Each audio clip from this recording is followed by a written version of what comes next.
Agnes was my grandmother. I knew her mostly as a young child. When she died, I was all of 12 years old, so my recollection of her is mostly from my childhood. She was not at all, I think, extravagant.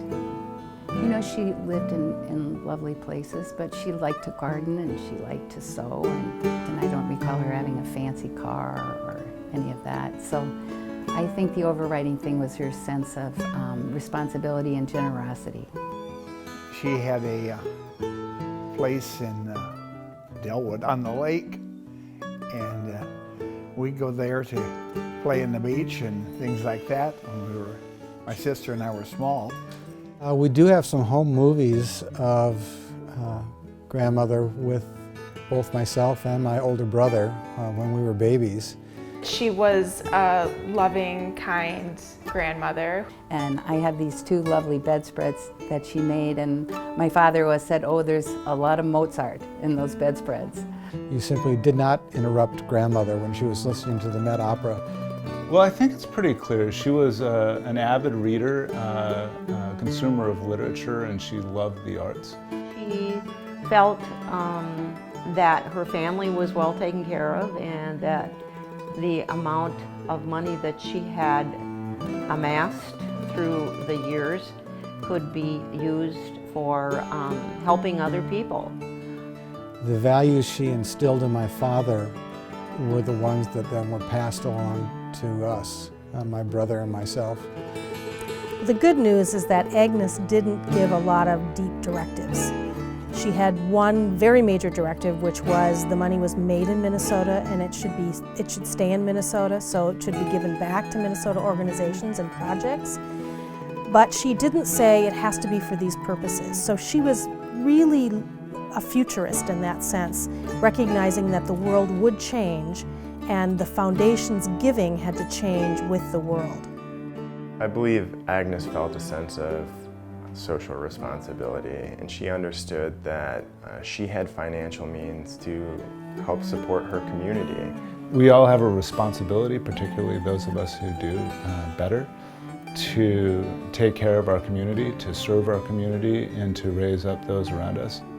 She continues to have presence because her legacy of charity and giving and caring about those who are in need and at risk is what the foundation is all about. The Mardag Foundation has been funding in the early childhood space, really focusing on building quality early child care for all kids, specifically low-income kids in Minnesota. If I had to say that there was one area where the Mardag Foundation had the greatest impact, it would probably be in its effect in greater Minnesota. The Mardag Foundation funding really helped us to launch our Parent Aware Pathways initiative, to offer the trainings throughout our region. It built our connection to providers.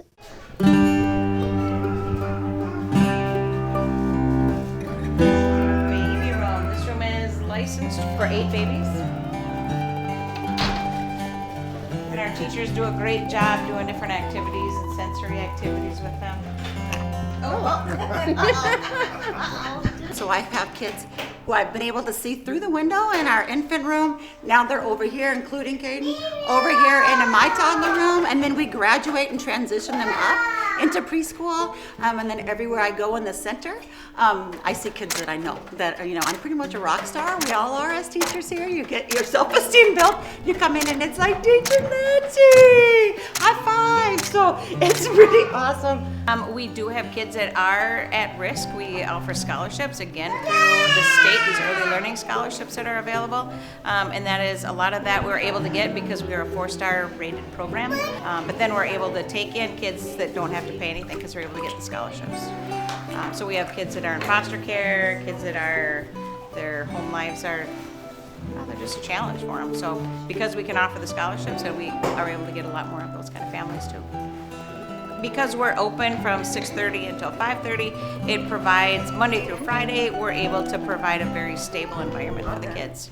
I remember an opportunity to go along on a site visit with my mother to a program called Numbers Work, which was a math literacy program that helped teachers best engage their students around math content. And when we went, I had the opportunity to engage with teachers and practitioners and see their enthusiasm for working with young people, their desire to serve them and engage them around math. That was truly inspiring.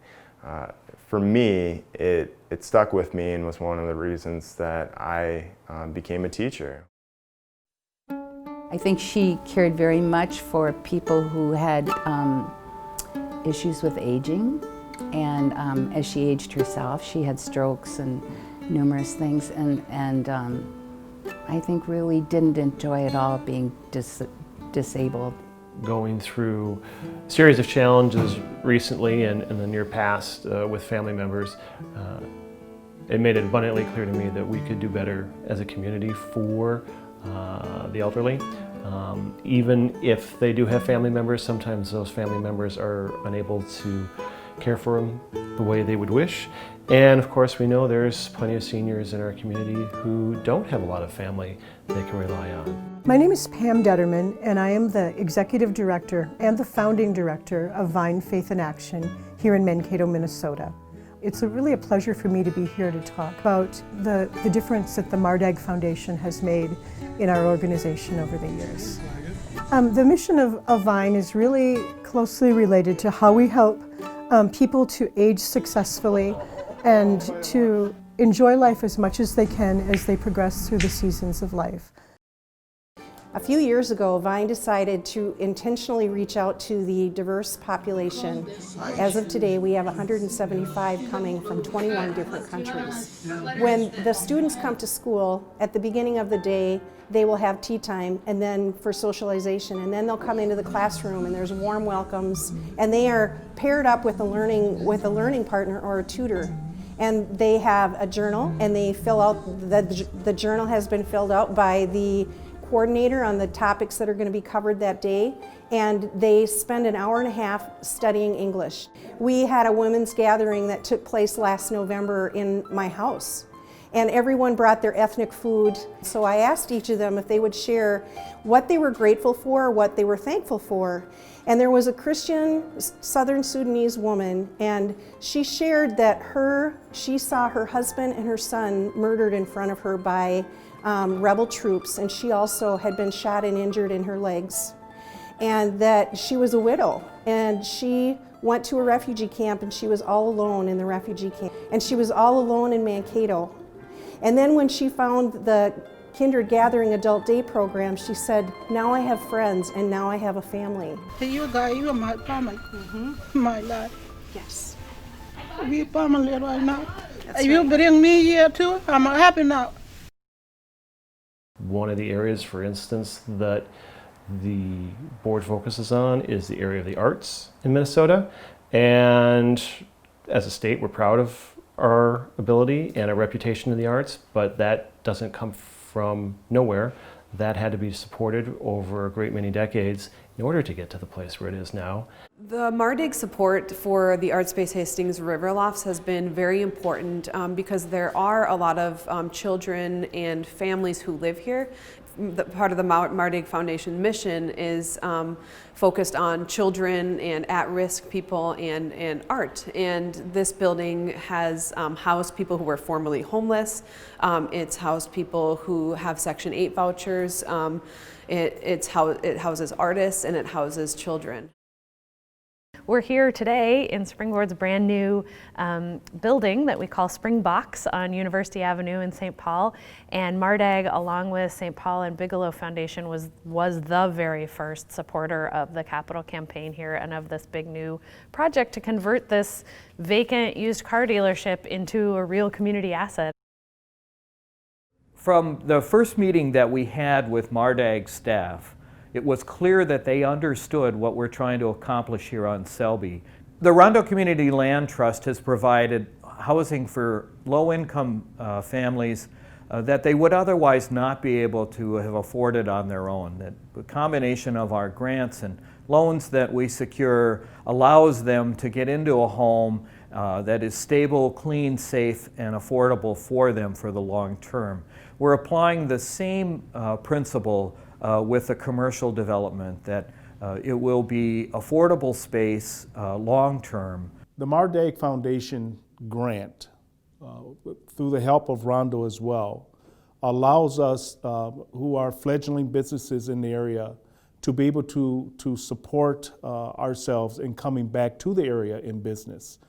There was a time where people avoided the area like the plague, and now they come in droves.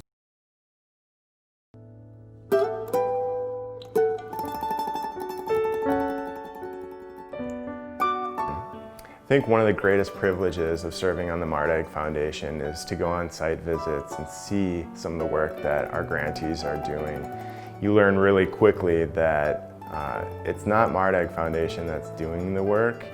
We're supporting the good work that is being done by incredible organizations and agencies out there. At Tubman, in any given year, we serve between 25 and 30,000 people every single year. And that is through a wide variety of services. Sometimes it might be a single call to our crisis line to get some resources. It may be in our safe shelter or our transitional housing programs for youth, adults, and families. It might be our legal services with an order for protection or getting representation on a family law matter, in our community-based youth services, in workshops and support groups, training. One of the things that the Mardag Foundation is really helpful in doing is just lifting up organizations like Tubman. Mardag has been very important to Evolve success.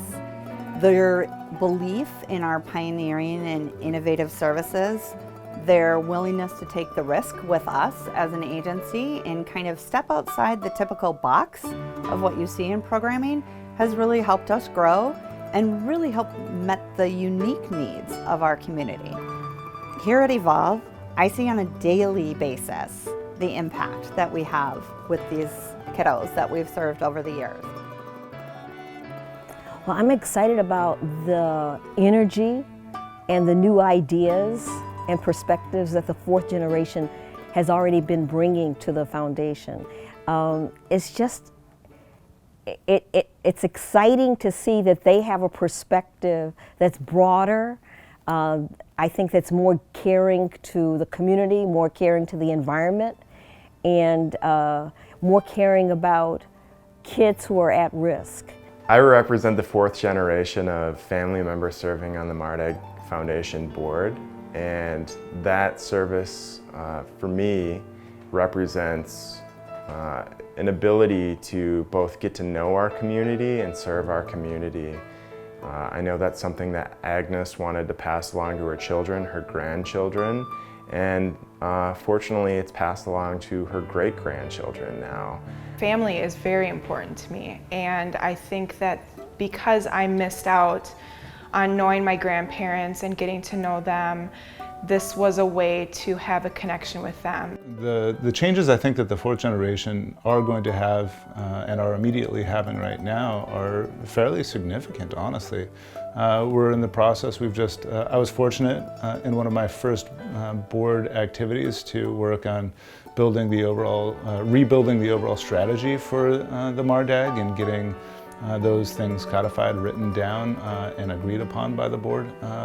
I do believe the most important thing the Mardag Foundation can do is an understanding that those needs do exist, that we remain responsive to those organizations and those agencies out in our communities doing the work, and continue to ask them what is it that they need and how can we best serve them to do the good work that they're doing. It's very important to honor the tradition and the history of Mardag. I cherish all of the work that Aunt Gail, Uncle Tim, my grandfather, Jed, put in for this foundation to grow it to be what it was. I don't want to just throw that away. A foundation doesn't have any purpose, or at least a family foundation like ours doesn't have any purpose if we don't have grantees that we can work with to do good in the world. Otherwise, it's just a pot of money that sits there. So I think from a spiritual standpoint, it gives me great joy, it gives me hope in the world, and I have to believe that we will do good things as we continue into the next 50 years. One of my hopes is that I'll be able to get to see the 5th, 6th, 7th, even maybe 8th generation, if I'm lucky, continuing on the work that we've started here. And I'm very, very hopeful and very curious to see how future generations of our family take this legacy and run with it.